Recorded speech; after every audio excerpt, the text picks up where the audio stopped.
Voilà, donc il est 19h05, on va commencer. Donc, bonjour à toutes, puisque vous êtes toutes des femmes, il me semble, et moi aussi. Je vous souhaite la bienvenue au masterclass du Feng Shui de la Nouvelle Conscience. Et aujourd'hui, bonjour. Bonjour, Patricia, bonjour. Bonjour Patricia. Bonjour Michel. Voilà, merci d'être là. Avec plaisir, c'est toujours un plaisir. Merci. Donc, en fait, aujourd'hui, je vais vous donner 7 pistes et même 7 plus 2, parce qu'en préparant la masterclass, j'en ai ajouté 2. Et donc, je vais vous donner 7 pistes pour retrouver le sommeil. Mais avant de commencer, je voudrais vous parler des prochains ateliers. Et comme je disais, je donne des masterclass gratuites parce que j'estime qu'il y a des personnes qui n'ont pas encore les moyens de suivre les ateliers. Et donc, je leur permets d'avoir accès quand même à des connaissances en Feng Shui et en développement personnel pour pouvoir améliorer leur vie. Donc, quand on suit la masterclass en direct, c'est gratuit. Le replay, puisque je dois travailler et faire le montage, je demande 5 € quand c'est en replay. Puisque aujourd'hui, vous êtes là présente, je me suis dit que pour que ça fonctionne, il faut toujours qu'il y ait un échange d'énergie. Donc, je vais vous demander que, après la masterclass, dans quelques jours, vous alliez un petit peu visiter mon site internet, ma chaîne YouTube, que vous mettiez un like quelque part, ou que vous vous abonniez, ou que vous alliez voir ma page Facebook, c'est Michel Gossen, c'est pas compliqué, et que vous alliez liker ma page ou liker une information. Donc, comme ça, il y aura échange d'énergie et je suis certaine que pour vous, ça fonctionnera aussi, toutes les pistes que je vais vous donner. Donc, et samedi aussi, il y a justement, avec la fille Jacqueline, Jacqueline qui est ici présente, Isabelle, donc qui est une de mes apprenantes dans la formation de praticien en Feng Shui, eh bien, nous faisons un atelier découverte des huiles essentielles qui est également gratuit, mais qui ne se fera que sur place à Bézieux. Mais attention, c'est Bézieux, Belgique, c'est pas Bézieux, France, parce que je sais qu'il y a un Bézieux qui est entre Lille et Tournai. Nous autres ici, ce sera dans la région de Mons, donc juste à côté de Quiévrain. Donc, si vous souhaitez y participer, il y a encore quelques places parce que le minimum de personnes, c'est 12 pour pour la superficie de la salle. Et alors, le 11 et 12 septembre, je vais donner l'atelier de morpho-relooking énergétique. Qu'est-ce que c'est que le morpho-relooking énergétique? Eh bien, c'est que notre maison est miroir de qui nous sommes. Et donc, j'ai créé une méthode qui permet d'appliquer, en fait, les principes, les fondements du Feng Shui sur le corps physique. Et donc, cet atelier, qui dure 2 jours parce qu'il est assez complet, on va travailler surtout en pratique avec le nombre d'or, les blessures, les couleurs, la morphologie de notre corps, la forme de notre visage et encore plein de choses. Et puis, il y a aussi de nouveau, je reprends la formation professionnelle de praticien Feng Shui, mais en fait, cette formation, ce sont des ateliers qui sont bien scindés les uns des autres. Donc, on n'est pas obligé de suivre toute la formation. La formation, en fait, elle se suit à la carte ou à un seul atelier, si on veut suivre un seul atelier. Donc, vous voyez que les personnes qui suivent l'atelier et les personnes qui se forment, c'est le même atelier, avec la différence que pour les personnes qui se forment, il y a un suivi supplémentaire. Et donc, le niveau 1 va reprendre le 14 octobre. Pour cette fois, je teste un petit peu les ateliers en semaine. Je les donne souvent le samedi, mais ici, ce sera en semaine. Donc, le 14 octobre, le jeudi 14 octobre, le niveau 2, le jeudi 11 novembre, et le niveau 3, le jeudi 16 décembre. Au mois de septembre, il y aura aussi les tableaux de visualisation Feng Shui. Donc, ça, c'est toute la différence entre les tableaux de visualisation. Quand vous réalisez un tableau de visualisation, vous le réalisez avec vos freins, vos croyances et vos blessures. Et bien souvent, vous êtes déçus parce que ça ne fonctionne pas. Alors moi, je travaille avec les tableaux de visualisation Feng Shui parce qu'on part à la découverte de ce qui nous empêche de réaliser nos projets. Et ça, ce sera le 18 septembre. Et puis, il y aura aussi, pour ceux qui ont déjà suivi les ateliers Feng Shui, le décryptage des maisons, donc l'atelier théorique. En fait, parce que je vais beaucoup plus loin dans ma méthode de Feng Shui, c'est qu'on apprend bien sûr les fondements, mais on va dans le décryptage de ce qu'on a installé chez soi. Parce que si on n'applique que les fondements du Feng Shui comme ça à la lettre, au bout d'un certain temps, ça ne fonctionne plus. Pourquoi? Parce que, en fait, le souci, c'est que, comme je l'ai dit tantôt, nous avons des freins, des blessures, des croyances qui font que ça nous empêche, malgré la symbolique que l'on va placer, de regarder la bonne direction, ça nous empêche de réaliser et de concrétiser nos projets. Et donc, le décryptage, ça permet d'aller voir ce qu'on a installé, d'en comprendre le sens, avec d'autres outils que le Feng Shui, aller nettoyer ces blessures et de pouvoir accéder au bonheur. Voilà, après cette petite intro, nous passons à la masterclass. J'ai une question, excusez-moi, oui, Michel. Les ateliers, ils se font sur place en Belgique ou bien il y a la possibilité de les suivre à distance avec Zoom? Oui, en fait, tous mes ateliers se donnent en présentiel, en live avec Zoom. Donc, on vous envoie un lien et vous suivez en direct, ou alors en replay. Mais le replay se fait toujours avec un suivi. Donc, vous regardez la vidéo et puis après, on prévoit un rendez-vous d'environ 30 à 60 minutes. Et alors là, vous me posez toutes vos questions et on met en place. Parce que suivre simplement le replay sans pouvoir poser les questions, c'est un peu embêtant. Donc, il y a toujours 3 possibilités pour mes ateliers. Ah, très bien. Très bon. Voilà. Merci. Alors, oui, donc ici, on va commencer la masterclass. Mais ce que je voulais vous dire, c'est que intervenez, hein. Je n'aime pas être un maître qui impose des informations à tout le monde. Posez vos questions et je suis contente qu'il y ait une question qui ait été posée parce que j'allais oublier de vous le proposer. Voilà, donc c'est déjà la 14e masterclass que je donne. J'ai débuté juste au moment, juste après le confinement parce qu'il a fallu se remettre en question quand on ne pouvait plus donner de présentiel. Et ça m'a permis, cette expérience du confinement m'a permis de dépasser une peur que j'avais de faire des lives et de vraiment le faire et les réaliser. Voilà, donc on est déjà à la 14e masterclass, ça passe vite. Donc je vous remercie d'être présente et je vais vous donner 7 pistes plus 2, parce que je vous ai dit, en travaillant la masterclass, je me suis dit que j'allais en ajouter 2 supplémentaires. Donc vous savez que près de 20% de la population adulte dans les pays occidentaux souffre d'insomnie et serait même supérieur chez les femmes. Et en plus, ça augmenterait avec l'âge. Donc, dans cette masterclass, avant d'utiliser, en fait, d'avoir recours aux somnifères, ben, je vous propose des pistes. Alors, comme je disais, avant de débuter la masterclass, eh bien, c'est que je ne suis pas contre les médicaments. Bien au contraire, je pense que le médicament est complémentaire à tout ce que je donne comme information. Parce que le médicament, c'est un remède qui soigne sur le physique. Avec le Feng Shui, on soigne sur 3 plans, le physique, le mental et l'émotionnel. Donc pour moi, tout est complémentaire et je ne dirai jamais, surtout, ne prenez pas de médicaments. Non, mais avant, testez peut-être d'autres pistes. Parce que les somnifères, contrairement aux médicaments,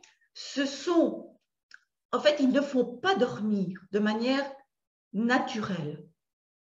Et donc, ce qui peut avoir des conséquences néfastes sur la santé à long et à moyen terme. Parce que ça provoque en fait de la somnolence, des baisses de vigilance et des interactions parfois avec d'autres médicaments qu'on prend et de l'accoutumance. Donc, les somnifères ont un effet sédatif. C'est une forme en fait d'anesthésie avec un effet anti-éveil. Donc, durant le sommeil, il y a plusieurs processus physiologiques qui s'accomplissent dans le corps. Donc, grâce au sommeil, nos muscles se reposent. La pression artérielle et la fréquence des battements du cœur diminuent. Les tissus du foie et les muscles se régénèrent. La sécrétion des hormones de croissance s'élève.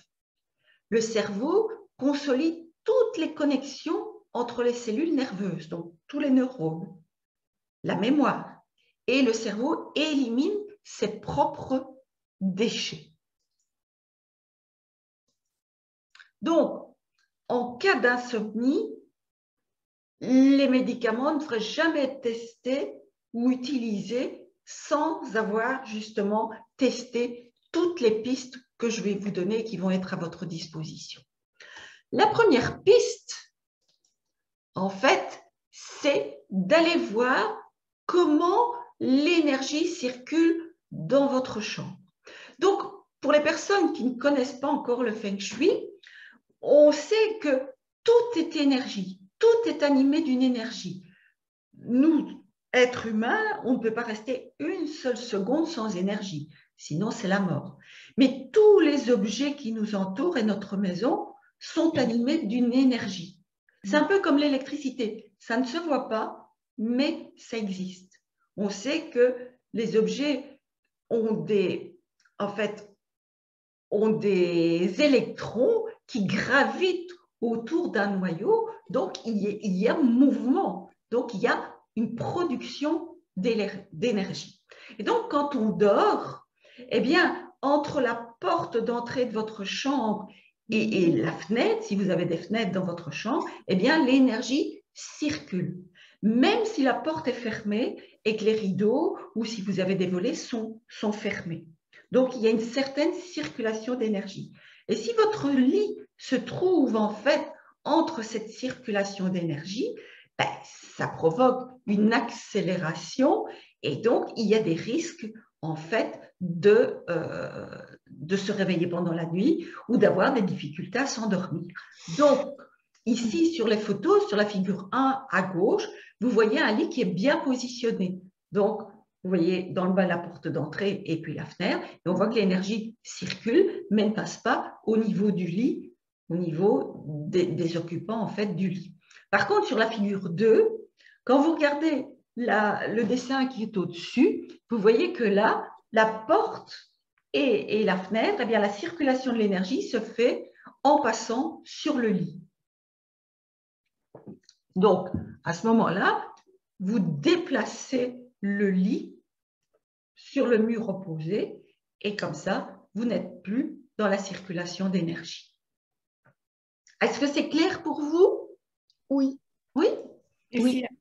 Si par exemple, il y a un meuble comme dans la figure 1, s'il y a un meuble sur le mur droit, ça pose un problème? Sur le mur droit, dans la figure, donc, la figure 1, oui. J'ai effectivement la porte. En fait, ma chambre est meublée exactement comme là, sauf que quand on rentre dans la chambre, du côté droit, il y a un petit meuble. Ben, en fait, l'énergie va détourner le meuble. Oui. Voilà. Donc, sinon, ma chambre est exactement donc meublée là, comme on voit ici. Donc là, ça ne pose aucun problème. La circulation se fait sans passer par votre lit. Alors, l'énergie, elle circule, donc on a dit, par les fenêtres, mais aussi si vous avez des Velux ou des lanterneaux, comme on voit ici sur la photo, eh bien, vous avez un puits de lumière ici qui tombe directement sur le lit. Et donc là aussi, c'est un excès d'énergie. Alors maintenant, on voit dans beaucoup de livres de décoration, sur des photos de décoration aussi, ça peut être très joli et très esthétique, des lits placés devant les fenêtres ou devant les baies vitrées. Ben, c'est exactement la même chose, hein.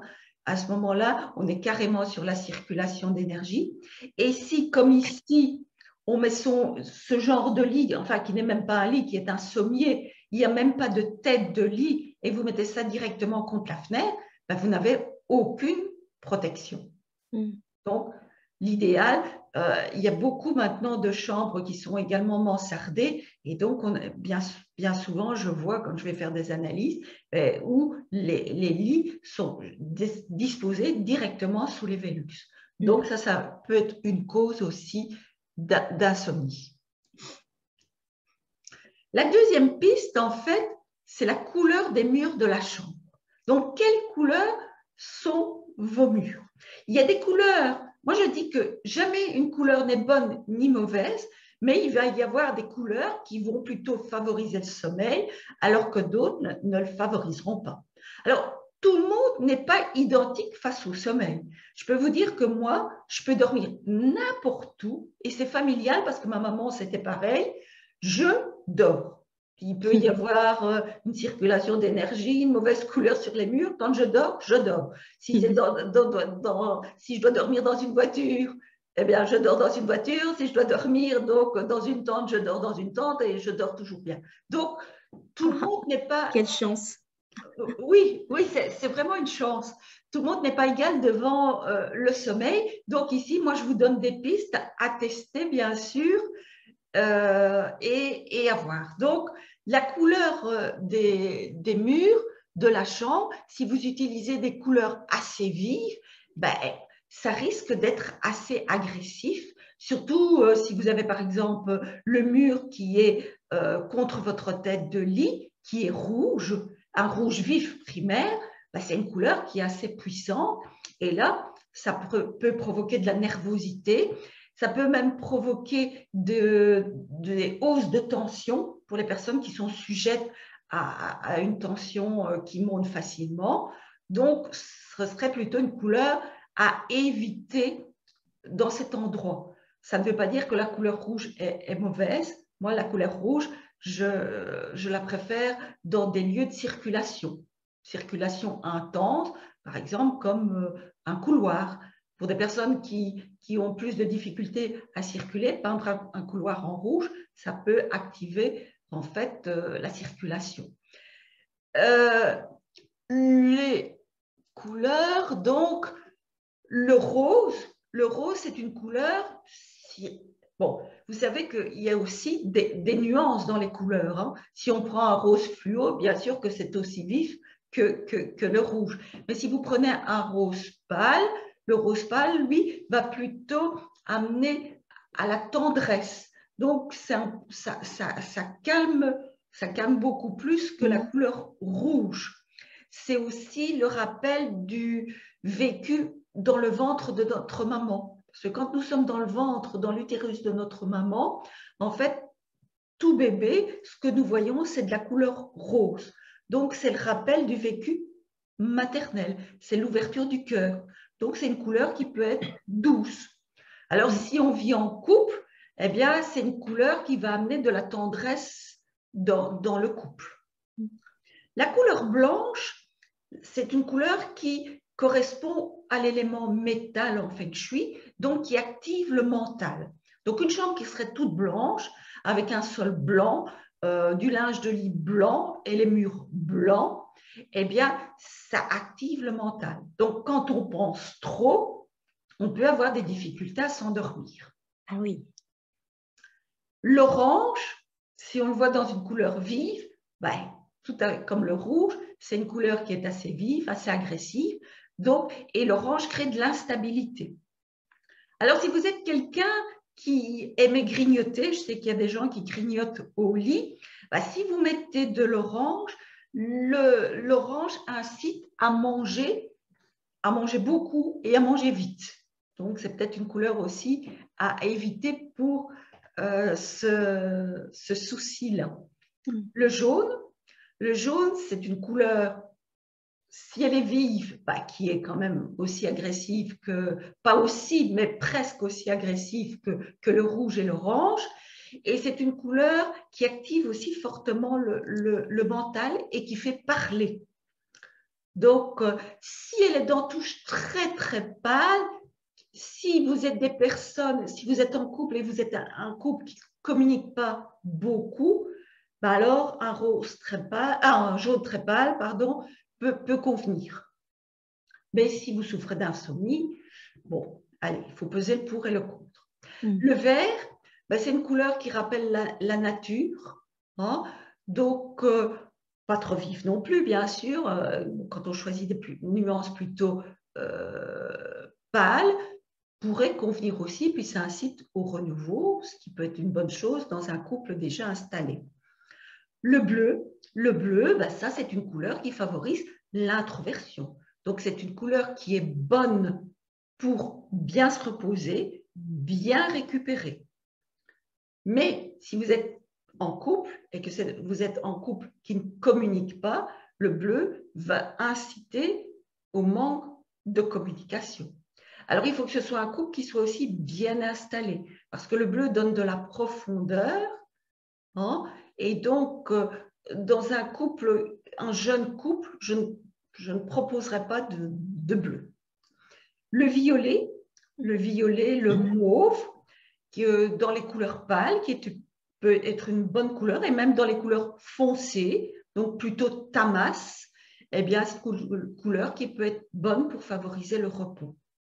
Et la couleur brune, marron, beige sont des couleurs, bien sûr, qui favorisent également tamas, qui favorisent également le repos. Alors, bien sûr, dans une chambre, on ne peindra pas tous les 4 murs de la même couleur. Hein. En général, on travaille suivant le principe du nombre d'heures, donc on peindra un mur, 3 murs d'une autre couleur. Donc, si vous souffrez d'insomnie, ben vous choisirez 3 murs dans des couleurs qui conviennent mieux et qui favorisent le sommeil. Et puis, une couleur, si vous êtes en couple ou si vous êtes à la recherche aussi d'un compagnon, des couleurs qui vont favoriser la rencontre amoureuse ou l'évolution dans le bien-être du couple. Alors, j'ai une question. Oui. C'est Patricia. Oui.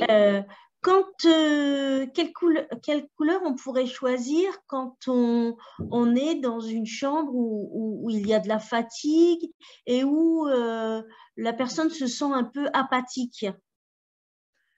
Oui. Avec de la fatigue qui revient, comment est-ce qu'on peut du coup essayer de remettre peut-être, est-ce qu'une couleur peut remettre un peu de dynamisme? Mais moi, je mettrais pas il faudrait aller trouver peut-être la cause. Vous allez peut-être voir dans les autres pistes, parce que je pense à une autre piste qui serait peut-être les orientations cardinales, et ce serait peut-être ça, parce que ce serait peut-être un phénomène de manque de récupération. Ah oui. Bon, enfin, bien sûr, je connais pas, c'est toujours difficile. Moi, je dis toujours, je ne fais pas du feng shui clé sur porte. Bien sûr. Sinon, dire aux gens, peignez votre chambre en rose, votre hall d'entrée en rouge, votre cuisine en vert, etc. Donc, ça dépend un petit peu des personnes, si on dort seul, si on dort en couple, si on est adolescent, si on est adulte, si on est enfant. Tout ça vient donner des pistes. Mais dans ce que vous me dites, j'entends plus là un manque de récupération. D'accord. Donc, parce que je ne vais pas vous dire d'aller mettre de l'orange pour être bien tonique, parce que vous n'allez peut-être plus du tout dormir. Et donc, à long terme, qu'est-ce que ça favorisera? Plutôt l'épuisement plutôt que le bien-être. Oui. Oui. Trouver le bien-être, mais pas que ce soit de l'apathie. Donc, mais il faut mettre tous les éléments en place, j'ai compris. Il faut penser à tout. D'accord. Oui. Donc, aux gens, aux lieux, à tout. OK. Voilà. Et donc, peut-être que même dans quelques pistes, vous proposerez peut-être une question où vous aurez eu l'information. C'est avec plaisir que je vous répondrai. D'accord, merci. Et après, ce qu'on ne pense pas, donc il y a les murs de la chambre. En fait, dans le feng shui de la nouvelle conscience, il y a les cercles concentriques d'influence. Ce qui veut dire que ce qui est proche de nous nous influence beaucoup plus que ce qui s'éloigne de nous. Donc, si vous voulez, ce qui est proche de nous, ce sera nos vêtements, si on dort habillé, enfin avec un pyjama ou une chemise de nuit, chacun, ou les draps, mais même si vous dormez en pyjama ou en chemise de nuit, ben, vous avez quand même un contact avec les draps. Donc, les draps ont beaucoup d'importance aussi. Premièrement, par leur matière, parce qu'on sait que le synthétique produit une électricité statique, et donc qui peut être la cause d'un manque de sommeil, manque d'endormissement ou d'insomnie. Donc, à ce moment-là, on va peut-être se tourner vers des textures 100% naturelles, comme le coton, le lin ou la soie. Non? Alors, les couleurs, ben, c'est un petit peu ce que je viens de dire. Si, par exemple, vous préférez... Allez, parce que lorsqu'on est... on est ici tous des adultes, donc la majorité des personnes sont souvent en couple. Donc, peindre sa chambre tout en bleu marine, oui, ça favoriserait le repos, mais ce ne serait pas bénéfique pour le couple. Donc, rien n'empêche, par exemple, de mettre des draps bleu marine et puis d'aller mettre d'autres teintes sur les murs. Vous voyez? En plus, avant de repeindre les murs, c'est peut-être intéressant de tester les draps. C'est moins onéreux de commencer par une paire de draps peut-être que par toute la peinture de la chambre. Donc, c'est à tester. Ou de vous envelopper simplement avec un tissu ou d'acheter une chemise de nuit ou un pyjama bleu marine et tester et voir si vous avez un meilleur sommeil et une meilleure récupération. Parce que c'est vrai que c'est le bleu marine qui va favoriser le meilleur repos. Donc, dans un pyjama rouge ou dans des draps rouges, ben, il y aura beaucoup plus de mouvements. Ça peut induire la passion dans un couple, mais à la longue, ça peut être aussi épuisement et manque de récupération. Donc, le rose, je vous ai dit que c'était une couleur qui amenait la tendresse. Donc, moi, ce que je conseillerais quand on est dans une chambre de couple, il faut quand même un peu de passion, c'est plutôt de mettre des accessoires rouges plutôt que de peindre la chambre en rouge ou d'y mettre des draps rouges. Je vous ai dit que le blanc, ben, ça active le mental et l'excès de blanc, ça induit souvent une insatisfaction. Il faut aller chercher ce qui se passe. Donc, l'orange, ben, c'est très énergétisant. Le jaune vif également. Le vert, je vous ai dit que c'était plutôt régénérant et donc c'est une bonne couleur aussi pour la santé. Le bleu, c'est plutôt l'intériorisation. Le violet, ça a un côté un peu mystique. Et puis le brun, le marron, eh bien là, ça favorise très bien le repos aussi parce que, en fait, quand on dort, on part un peu dans l'astral et donc le marron va favoriser ce départ et un repos un repos où on peut bien récupérer. Alors, je voudrais vous parler aussi des motifs parce qu'on a parlé des couleurs, mais c'est intéressant aussi peut-être de parler des motifs. Alors, je sais que, moi, je suis soucieuse de l'esthétique de ma maison, mais on peut équilibrer et trouver des choses qui soient belles et esthétiques et qui favorisent en fait notre bien-être. Parce que imaginez, vous voyez ici, j'ai trouvé quelques photos donc, qui représentent New York, la Statue de la Liberté. Ben déjà, la Statue de la Liberté, vous voyez qu'elle est pleine de pointes. Donc, les pointes, c'est des agressivités. Si on se met en connexion, parce que vous savez que dès qu'on voit une image, l'être humain est ainsi fait, c'est qu'il se met en connexion avec l'énergie de l'image. Et donc là, qu'est-ce qui se passe? On se met en connexion avec la ville de New York et la ville de New York est une ville assez dynamique et qui bouge beaucoup. Donc, ça pourrait aussi favoriser le manque de sommeil. Alors ici, vous voyez, par exemple, vous avez le drap housse qui est bleu marine, qui est une bonne couleur. Et puis là, on est dans des motifs qui rappellent la nature. Hein? Même s'il y a des petites touches d'orange, bien on voit que là, c'est quand même assez agréable. Ça a l'air, enfin moi, quand je vois ce lit, je serais bien tentée d'aller y dormir parce que je le trouve agréable. Donc, comme je disais, si vous choisissez des motifs pour le rappel de la nature, donc des fleurs, des feuilles, peut-être des animaux, mais attention à quel type d'animaux aussi. Si vous mettez des tigres, vous mettez des lions qui sont prêts à se rugir ou à bondir, ça peut être aussi assez yang. Hein. Alors, une chose qu'on ne pense pas non plus, mais les petits pois, c'est un effet hypnotique. Alors, à vous de voir si vous allez être hypnotisé pour dormir ou si vous allez vous fixer sur les petits pois et que vous ne dormirez pas. Moi, je pense que c'est plutôt ça, mais bon, à tester. Alors, vous voyez ici, ben là, ça peut être pas mal non plus. Moi, je trouvais, avec des étoiles, ça incite quand même à un paysage de nuit. Hein? Attention, parce que là, les étoiles me paraissent un peu fluorescentes, à ce que ce ne soit pas non plus un imprimé qui soit fluorescent quand vous dormez. Alors, ici, je viens à une piste suivante, la 4e piste, qui est en fait l'orientation du lit. Alors là, tout le monde n'est pas d'accord. Quand vous parlez à un radiesthésiste, il vous dit qu'il faut dormir la tête au nord. En Feng Shui, le Feng Shui traditionnel vous donnera des explications suivant votre nombre QA qui changera relativement chaque année. Ou alors, certains praticiens en Feng Shui vous conseilleront l'Est. C'est vrai que le nord, l'Est et le nord-est sont des bonnes orientations pour favoriser le sommeil. Avec une petite remarque, c'est que l'Est, c'est une énergie quand même très dynamique. Donc, qui va favoriser la régénération, mais on va peut-être prendre du temps pour s'endormir.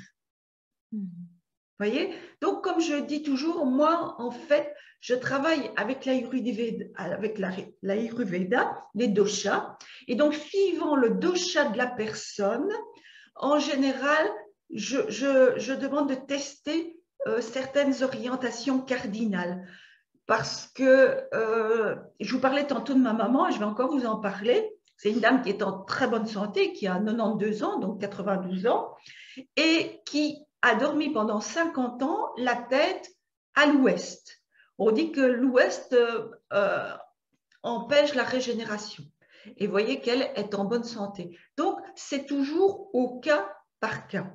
Donc, moi, ce que je conseille toujours, vous dormez mal dans une direction, eh bien, tournez votre lit et testez. Ce n'est pas compliqué et vous voyez comment ça va.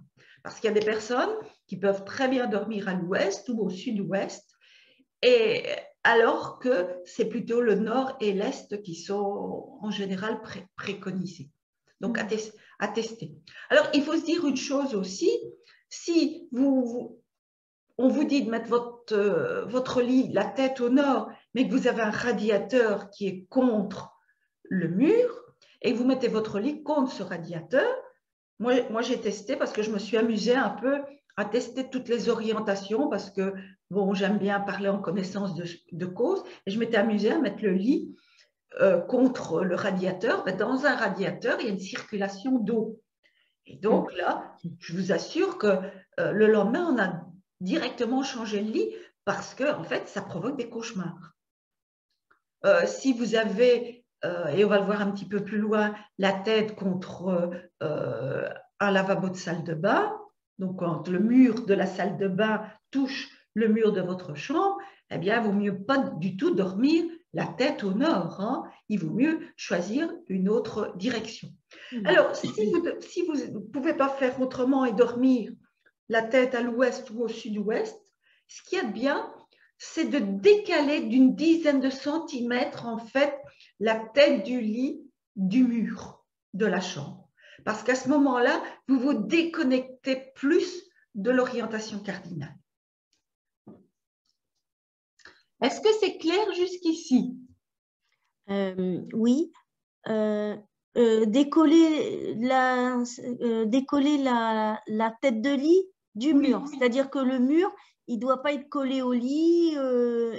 Il doit y avoir un passage, en fait. C'est ça? Oui, oui, oui, oui. D'accord. OK. Vous permettez 5 minutes, je vais ouvrir mon chat parce que sinon il va me griffer mon rideau. Voilà, allez bien plus.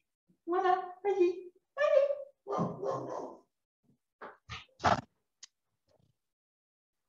Voilà. Donc, ce que je voulais vous préciser aussi, c'est qu'il est indispensable, si vous décollez comme ça votre lit du mur, c'est d'avoir une tête de lit.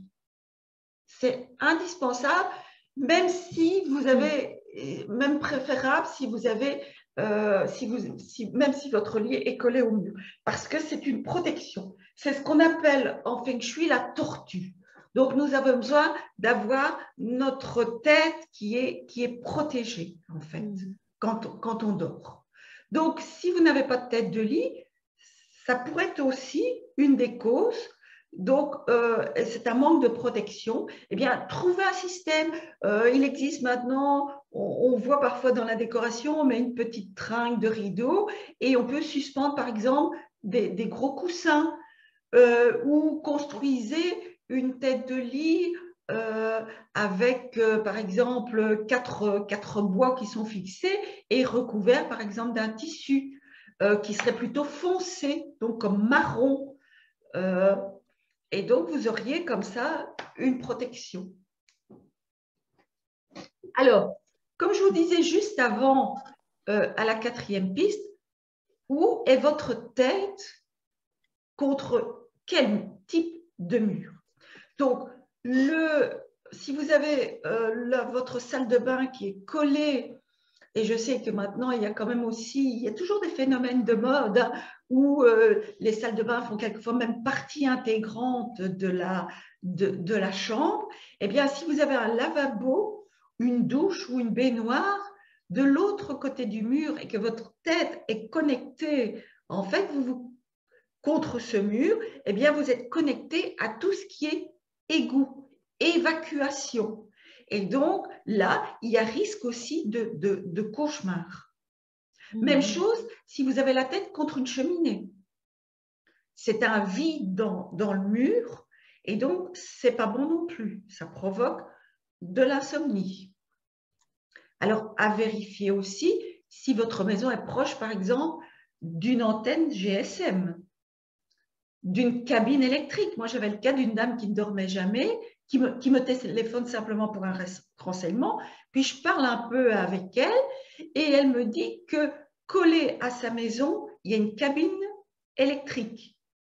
Ben, ça émane de l'électromagnétisme et donc ça peut être une des causes de manque de sommeil et d'insomnie.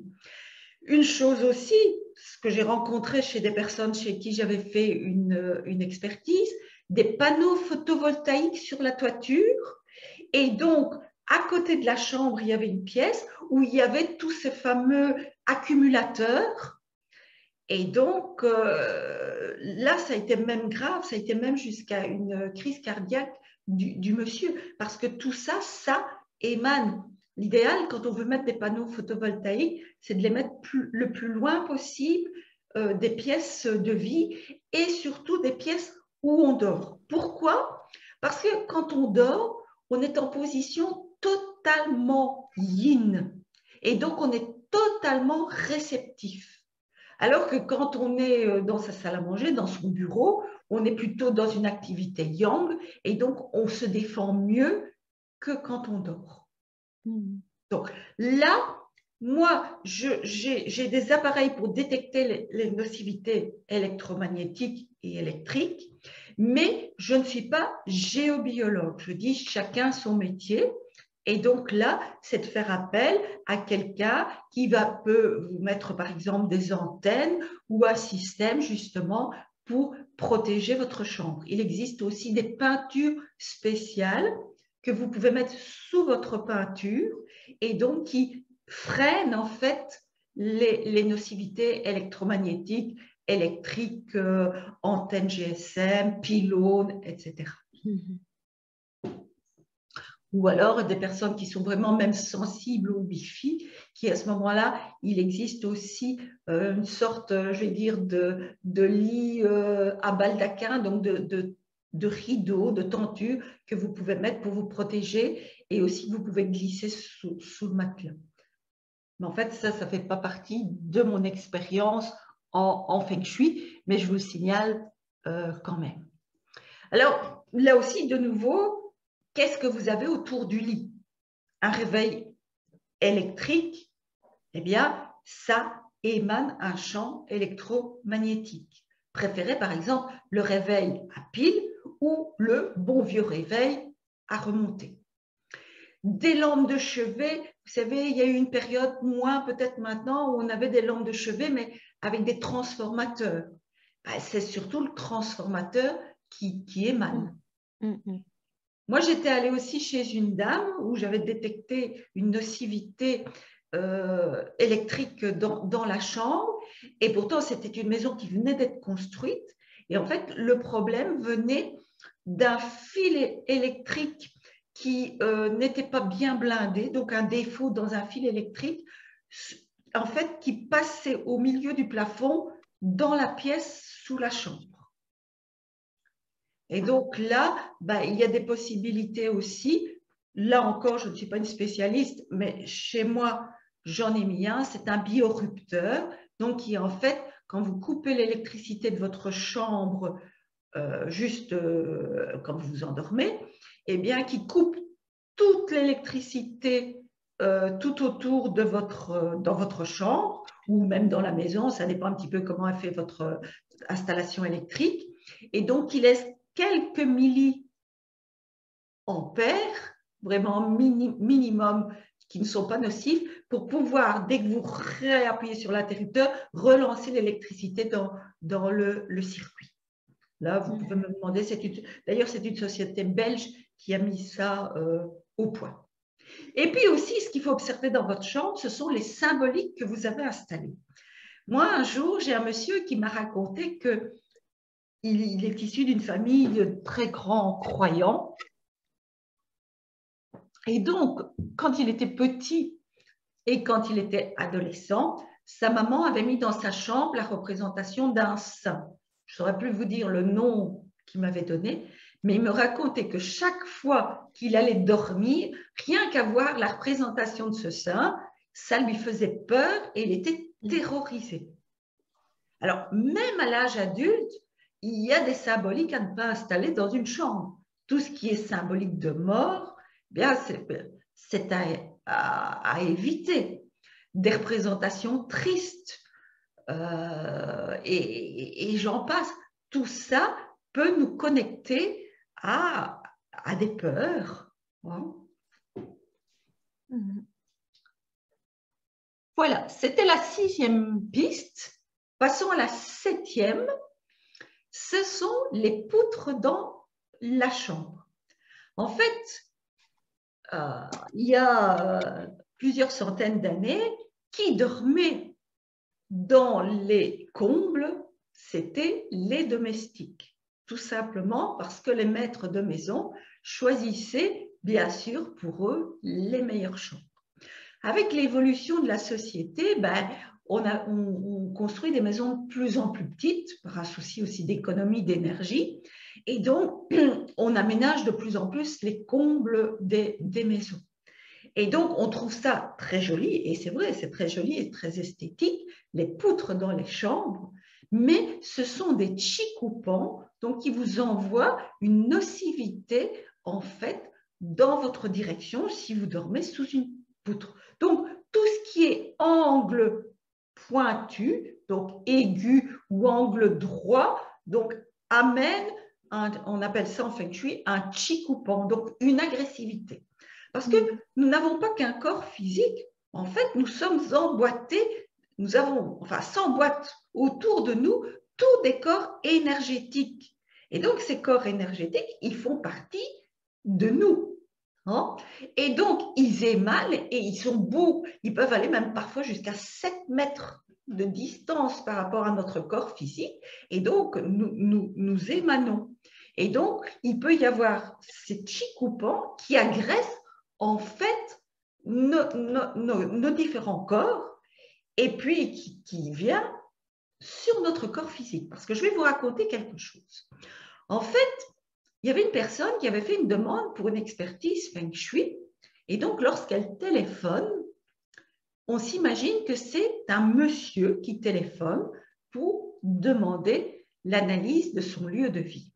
Arrivé au domicile de ce couple, on s'aperçoit que la personne qui avait parlé, ce n'était pas un monsieur, mais c'était une dame qui avait une voix très grave et qui raconte que depuis quelques années, elle a un souci avec sa voix, qu'on a fait des scanners, qu'on a vérifié et qu'on ne trouve rien, mais que sa voix est devenue comme ça.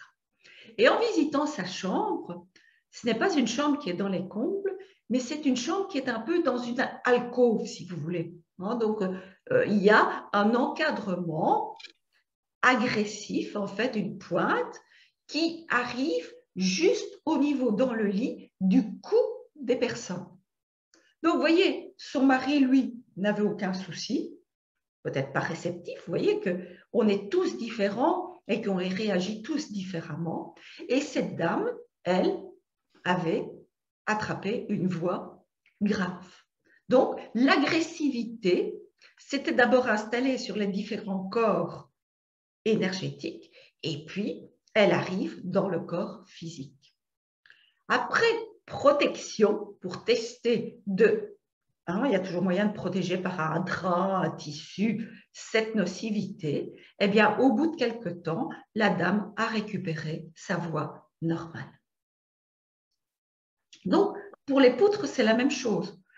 Quelquefois, il y a des personnes qui ne savent pas dormir parce que ce sont des maux de dos. Et puis, on s'aperçoit qu'il y a juste une poutre qui partage le lit dans sa partie, je vais dire, horizontale, et que cette dame, eh bien, j'ai une dame qui devait se faire opérer du dos, eh bien, on a testé, et donc, elle a évité l'opération.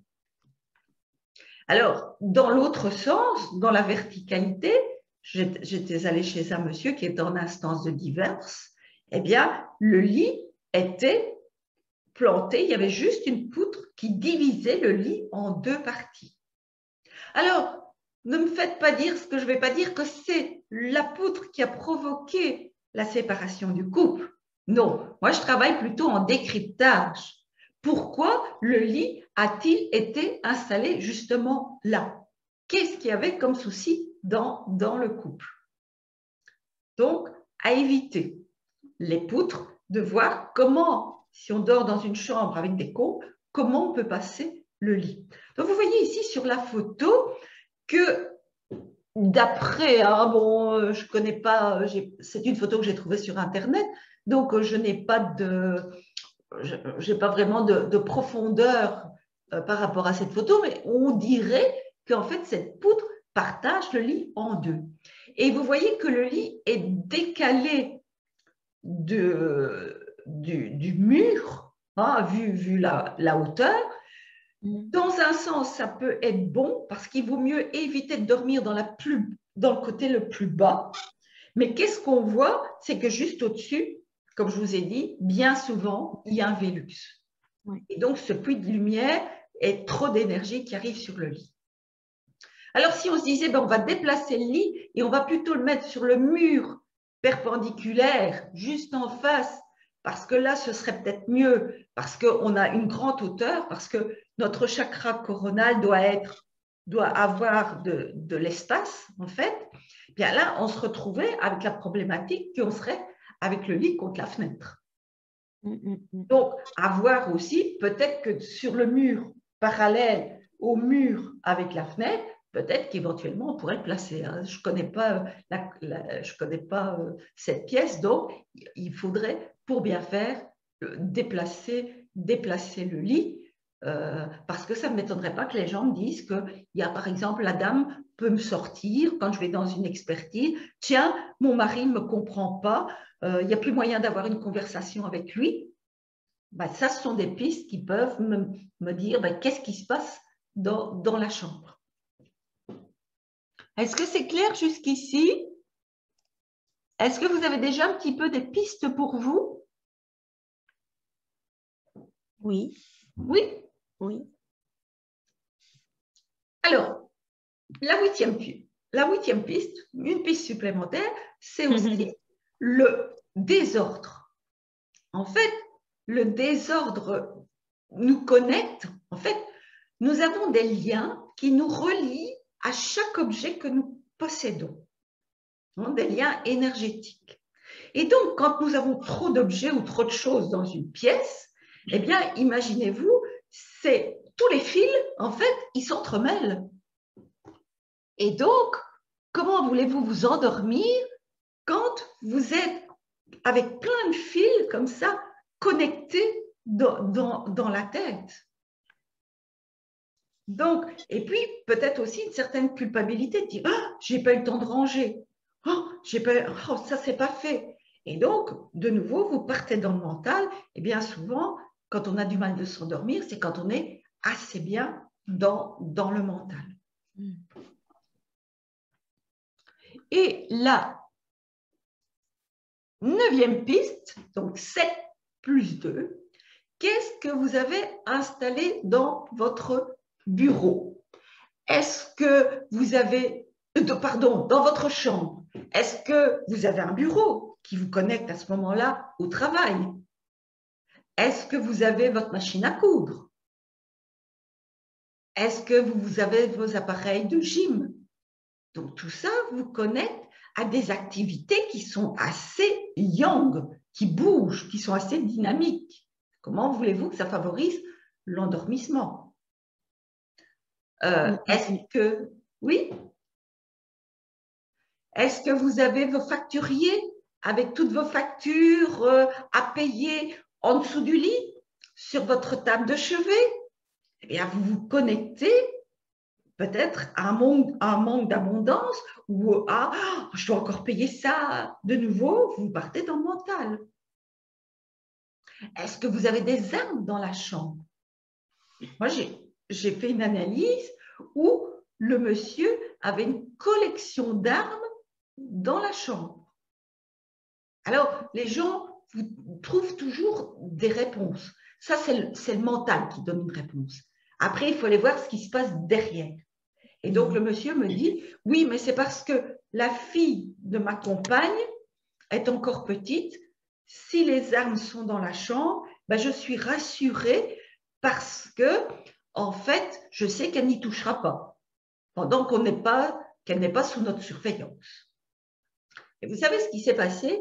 C'est que quelques années après, je revois la dame dans un atelier et elle me dit, vous vous souvenez, vous êtes venu chez moi faire une analyse de la maison. Ah, je dis, ah oui, je dis oui, ça fait déjà quelques années, il y a 20 ans que je fais des analyses.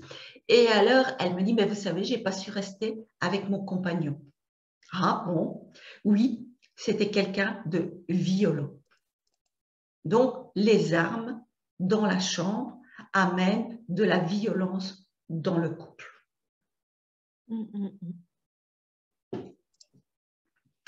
Donc, voilà un peu toutes les pistes. N'hésitez pas si vous avez des questions. C'est clair pour vous? Oui. Oui? Oui. Alors, ce qui est pas mal aussi, c'est encore si on veut une piste supplémentaire, c'est diffuser des huiles essentielles dans la chambre. Par exemple, un quart d'heure avant d'aller se coucher. Ou alors, si vous n'avez pas de diffuseur, c'est de mettre quelques gouttes sur la tête d'oreiller. Donc, il y en a beaucoup d'huiles essentielles qui favorisent le sommeil. Ici, je vous ai fait un petit récapitulatif. Il y a la lavande. La lavande, c'est le rappel de l'amour maternel. Donc, ça apaise les angoisses et ça lutte contre l'anxiété. Donc, en fait, les huiles essentielles viennent se mêler dans l'air et créer une énergie, en fait, qui est favorable à l'endormissement et surtout avec la lavande, à la sécurité.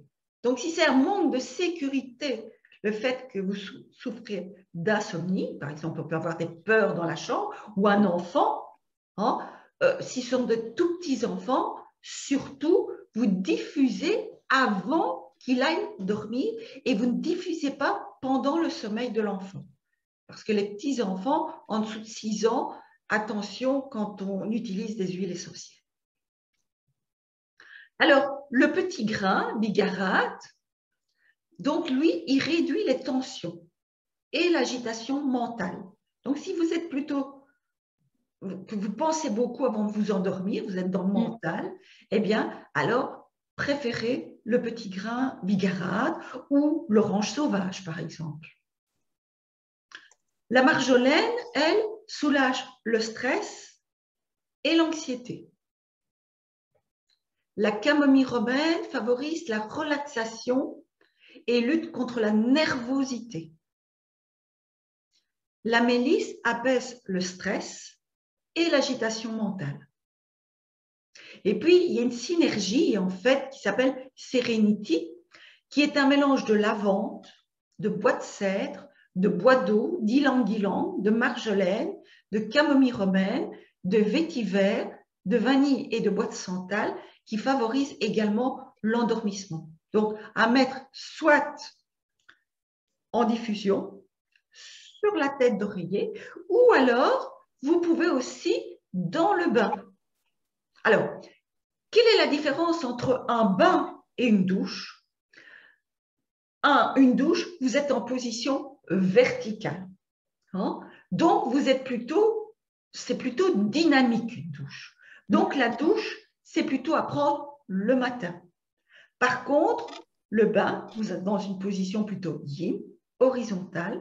Donc, prendre un bain avant d'aller se coucher peut favoriser aussi le sommeil. Et donc, voici une petite recette, soit à diffuser, soit à mettre dans le bain. Alors, pour mettre dans le bain, vous avez deux choix. Soit vous faites une sorte de gel de bain, donc vous prenez un gel neutre, naturel de préférence, et vous mélangez, vous mettez les huiles essentielles dans le gel pour que ça se mélange bien. Hein, et puis, vous versez dans le bain. Soit vous fabriquez du sel de bain. Donc, moi, comment je fabrique mon sel de bain? C'est que je prends un bocal avec un couvercle hermétique, je mets du gros sel, du sel d'Opsom. Hein, donc, par exemple, 3/4 de gros sel, 1/4 de sel d'Opsom. Si vous n'en avez pas, vous mettez 100% de gros sel. Et vous versez les gouttes d'huile essentielle sur le sel. Vous refermez le bocal hermétiquement, vous secouez et vous laissez reposer une grosse semaine. Et donc là, vous avez du sel de bain. Ah, si vous voulez faire du sel coloré, vous pouvez même ajouter soit de l'argile verte ou de l'argile rose. Comme ça, vous avez c'est même joli dans un bocal. Et donc, comme ça, vous prenez un bain avant d'aller coucher avec des huiles essentielles. Voilà, est-ce que vous avez des questions? J'essaie toujours d'être le moins long possible et d'être assez structurée pour ne pas partir dans tous les sens. Donc, je réponds volontiers maintenant à toutes vos questions. Oui, Michel, c'est Patricia encore. Oui. On n'a pas parlé de l'alimentation. Est-ce que ça a aussi un rôle qui peut intervenir? Oui, bien sûr. Bon, ce n'est pas vraiment du domaine du feng shui. Ce n'est pas du domaine du feng shui, d'accord. Oui, bien sûr. Quand on pratique le feng shui, eh bien, après, on a quand même une vie saine. Donc, on fait de la méditation, on fait du sport et on mange sainement. Bien sûr, si vous mangez un paquet de frites à la mayonnaise et un hamburger avant de vous coucher, il peut y avoir aussi des problèmes digestifs. Et les problèmes digestifs ne favorisent pas le sommeil. Voilà. Donc, de préférence, un repas léger. Si vous buvez, par exemple, moi, j'aime le café, j'aime le bon café, mais je sais que je ne peux pas boire de café. Pourtant, vous voyez, je dors facilement. Mais si je bois du café à 2 heures de l'après-midi, je sais que j'aurai du mal de m'endormir.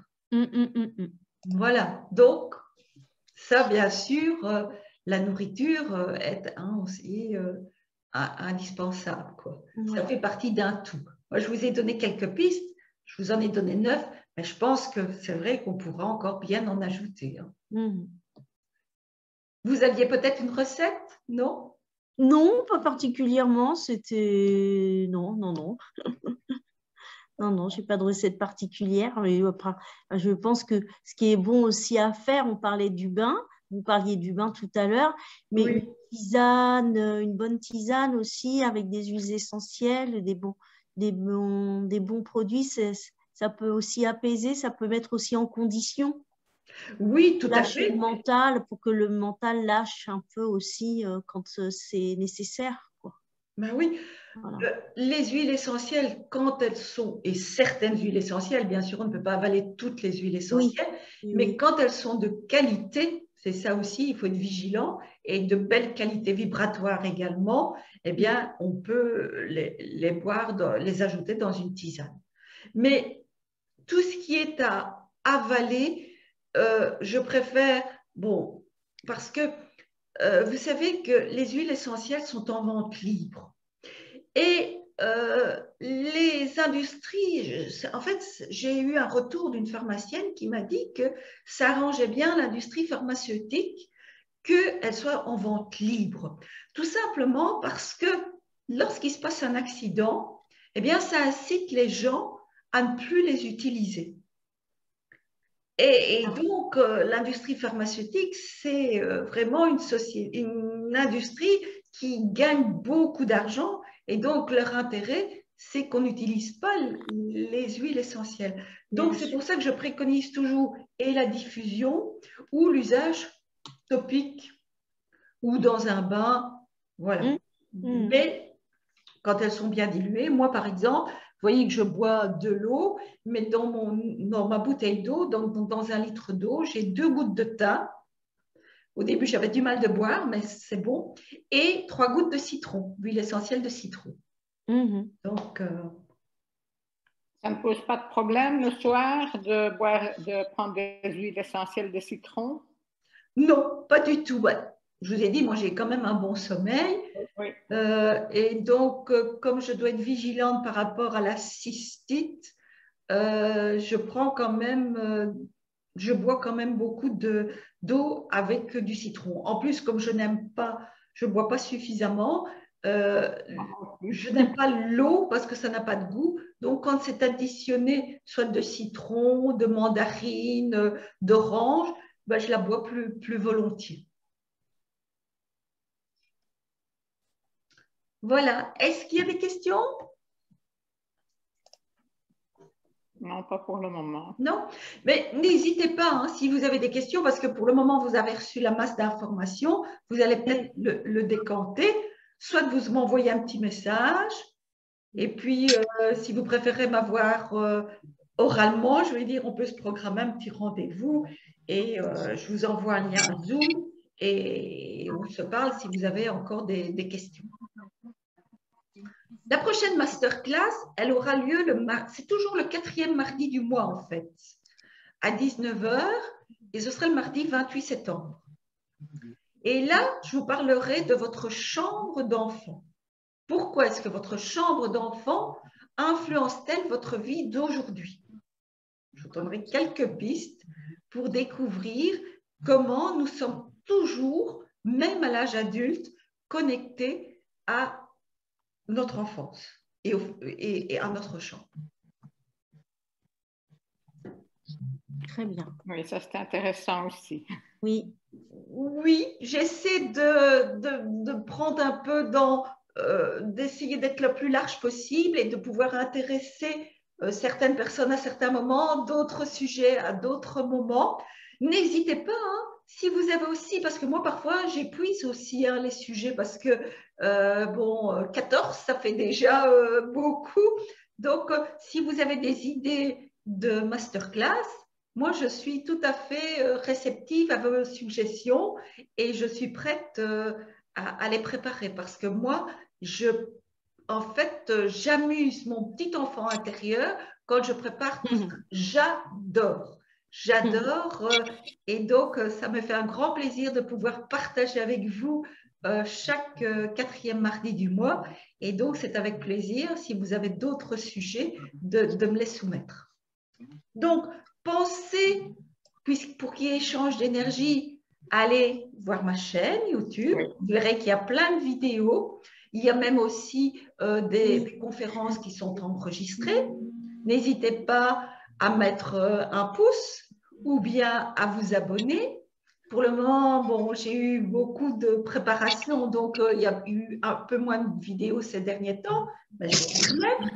Allez voir ma page Facebook, donc Michèle Gossens, comme ma chaîne YouTube, à liker ma page, à liker des publications. Allez voir mon site Internet. Sur mon site Internet, vous avez aussi tout un blog avec plein d'articles qui traitent de plein de choses. D'ailleurs, ici, certainement qu'un article va découler d'ici quelques jours. Donc, si au lieu de voir la masterclass en replay, eh bien, il y aura un support visuel, mais ce sera un article sur mon site. Donc, pour les personnes qui préfèrent quelque chose d'écrit, vous voyez, je contente tout le monde parce que moi, j'aime bien les supports écrits. Donc, je varie la vidéo, la masterclass, les supports par écrit. Et comme ça, vous choisissez ce qui vous convient. Bon, je vous remercie beaucoup pour toute votre attention. Merci beaucoup, Michèle. Oui. Merci beaucoup, Michèle. Merci. Je suis arrivée un peu en retard, mais voilà, j'ai suivi les 2/3 de la conférence, c'était super. Oui. Je te remercie beaucoup pour les infos. C'est avec plaisir. Je vous souhaite une excellente soirée. Ah oui, j'ai peut-être une question. Oui. Est-ce qu'un miroir dans une chambre joue? Oui, encore une piste. Un miroir, c'est Yang. Et si vous lisez Liliane Thu, elle donne la raison qu'on reflète une deuxième ou une troisième personne. Si c'est dans le couple, on reflète une troisième personne avec le miroir et que ça peut être en fait de l'infidélité dans le couple. Moi, je verrais plutôt que le miroir est Yang. Donc, c'est très puissant, un miroir. Donc, on n'en met pas dans une chambre. Et aussi que ça peut susciter des peurs. Vous vous réveillez en pleine nuit, il y a un peu de lumière dans votre chambre, vous voyez votre miroir juste en face et vous voyez quelqu'un. Donc, pour moi, ça peut susciter des peurs. J'ai une dame, justement, une anecdote, une dame chez qui j'étais allée faire une expertise et qui avait une grande ancienne garde-robe de famille, comme ça, avec un énorme miroir dans sa chambre. Et donc, elle me dit qu'elle souffre d'insomnie. Je lui explique, je lui dis, ben, voilez pendant un certain temps, mettez un drap pour tester si c'est bien ça dans la chambre. Et le lendemain matin de l'expertise, elle me téléphone et elle me dit, écoutez, j'ai jamais aussi bien dormi de ma vie. Donc, oui, les miroirs, pas dans les chambres. Je n'en ai plus, mais j'en ai eu. Oui. Et vous sentiez la différence? En fait, moi, je dors très mal depuis 6-7 ans. Oui. Avant ça, je n'avais pas le problème. Je ne sais pas pourquoi. Tout d'un coup, ça a commencé et à rester... Bon, maintenant, je ne travaille plus, donc si je suis trop fatiguée de la journée, ben, je me repose, ce qui n'est pas l'idéal non plus, parce que finalement, je me réveille la nuit aussi. Si je vais dormir trop tôt, eh bien, 1 heure après, je suis réveillée. Donc, j'essaye de trouver, mais je ne veux pas prendre de médicaments. Je ne dis pas que je n'en ai jamais pris, mais je ne veux pas devenir addictive d'un médicament pour dormir. Et effectivement, comme vous avez dit, on sent qu'on a quelque chose d'étranger dans le corps qui n'est pas normal, qui n'est pas sain. Oui. Quand on prend un médicament. C'est une sorte de drogue, en fait. Hein? Oui. Donc, ça ne favorise pas ce sommeil. Moi, j'évite, je ne veux pas. Pour le moment, je fais avec les huiles essentielles. Ah oui. Et ça vous procure du bien? C'est encore difficile à dire parce qu'il n'y a pas longtemps que j'ai commencé. Hein. Ah bon.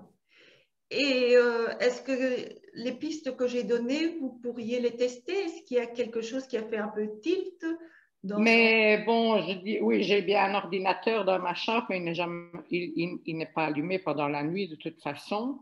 Et ce n'est pas pour penser au travail parce que je ne travaille pas avec, quoi. Mais malgré tout, même s'il n'est pas branché, en fait, vous vous connectez au monde extérieur. Oui, oui. Donc, testez, même si vous ne savez pas le déplacer, couvrez-le d'un drap, de quelque chose. Oui, oui, d'accord. Oui, ça, je vais essayer. Moi, c'est toujours, on teste, hein, on couvre, oui, on oui, voit. Oui. Et puis... Bon, j'ai un réveil électrique aussi, hein, bien entendu. Oui, mais bon, il existe des réveils électriques donc qu'on peut mettre sur secteur et ou qu'on peut mettre à pile. Oui. Et donc, on peut débrancher ce système. Parce que c'est surtout le petit transfo qui émane, en fait. Oui, mais bon, maintenant, j'ai aussi un lit avec de l'électricité, puisque je peux lever les pieds, je peux lever la tête, et c'est électrique aussi. Hein. Alors, le bon système, c'est de débrancher-le, par exemple, pendant quelques jours, tester si c'est ça, et si pas, à ce moment-là, vous faites placer un biorupteur. Un biorupteur. Rupteur. Comme j'ai expliqué, ça coupe en fait le circuit électrique de la chambre en laissant quelques petits volts, je vais dire vraiment minimes, et qui permettent, quand on pousse l'interrupteur, que directement ça reparte. Oui. Mais ça coupe pour toute la nuit. Oui.